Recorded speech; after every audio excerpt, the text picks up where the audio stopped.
So welcome guys, thank you for joining us for another episode of European Motors. And I today am driving a 1999 Porsche 911 Carrera.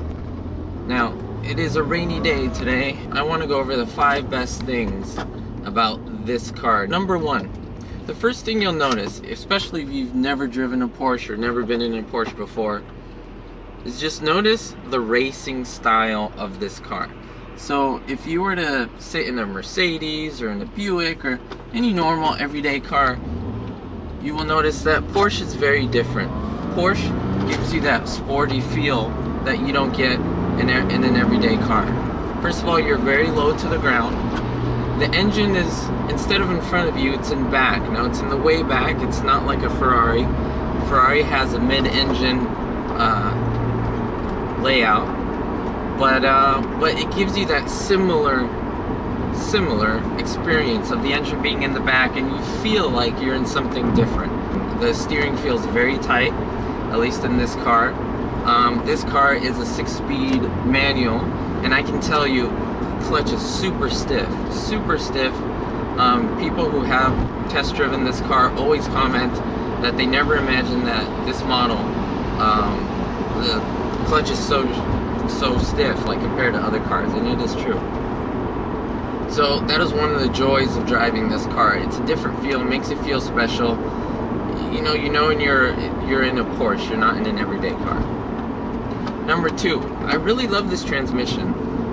What is great about it, the 993 had this long, kind of ridiculous looking shift lever. It was long, and your shifts were like, you were going like to the front of the car, to the back of the car. You were battling it out. It was really crazy.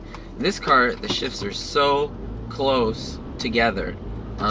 You're not straining to put in a gear. Literally with flicks of a wrist, you can put all the gears in. Third thing, I mean, most of these cars, they have great engines, but honestly, what makes a good car is a good engine. I mean, you have to think about that.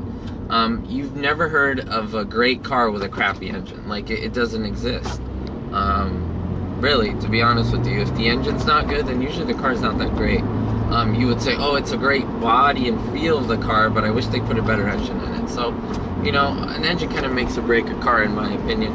And this engine's great. We're talking about a flat plane 6, so it's not a V6 as most 6 cylinders are. You have 300 horsepower, like I'm saying, and there's really good pickup when you need it. I do understand the need for a turbo and the GT3. If you've never had a Porsche, this is probably sufficient for you.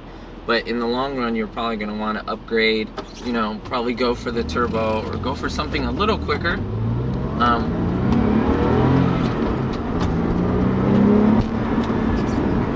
Very nice sound. I'm sure you can hear that. It's a very beautiful, rich, unique sound.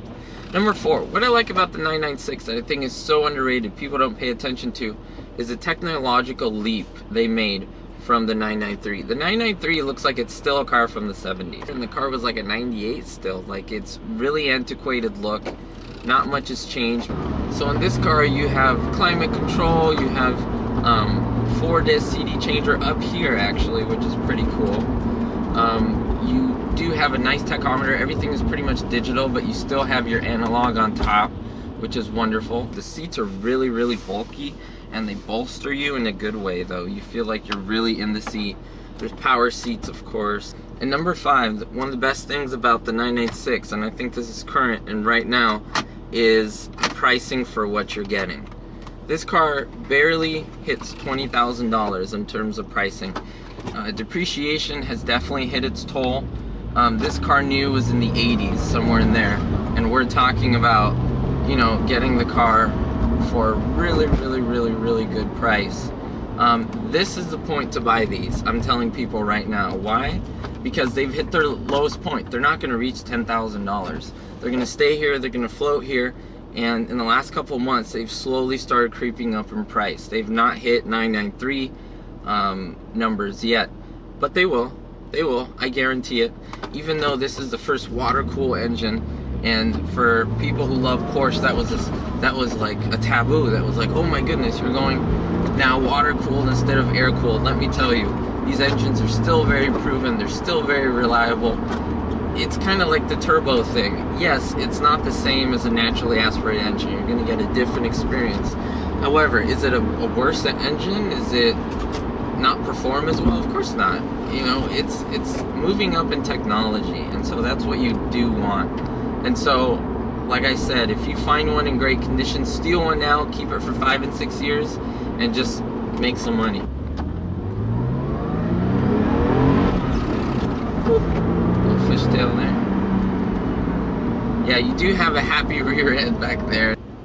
I do appreciate you guys watching. It's so awesome of you guys. Thank you for liking, commenting, subscribing, and sharing this video. We really do appreciate it. We want to get the word out to what we do and the reviews that we do. Alright, and I'll see you guys next time. Thank you so much for watching.